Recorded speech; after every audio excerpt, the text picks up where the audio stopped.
Ayan nga guys, tapos ko na siyang balatan. Ayan, at hiwain ko na lang siya ng maliliit para hindi siya pabara sa ating juicer. Ayan, at yung sa pinakagitna, tanggalin natin yan guys. Ayan, kasi matigas yan. Kasi kapag hindi mo yan tanggalin, ayan, maya yan, babara sa ating juicer. Ayan, ayan yung pinakagitna, yung kanyang ugat. So, ayan, hiwa-hiwain na lang yan ng maliliit. Para ready na yan siya sa ating pag-iid-id. Ayan Ayan na guys. So ayan, pasak ka lang ng pasak yan. Mabilis lang yan guys. Wala pa yan 20 minutes. Natapos ko na yan. So ayan. Kaysa naman yung mano-mano. Diyos ko Lord. Ang tagal nun. Tapos puro ka pa sugat. Ayan lang natin. Ito lang.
Tapos na nga ang ating pag-id guys. Ay, pag pala, dito pala sa juicer natin in-id. Ayan At ang kanyang juice.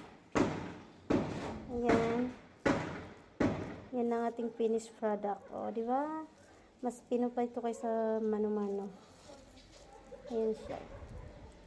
Ayan. Pwede na natin gawing suman. Ayan nga pala guys, ang sabi ko gagawin kong suman. So ayun, napag-isipan ko nga na medyo madali yung yung kasaba cake. So ayan na lang ginawa ko. So first time ko nga pala yan gawin. First time kong nagluto niyan.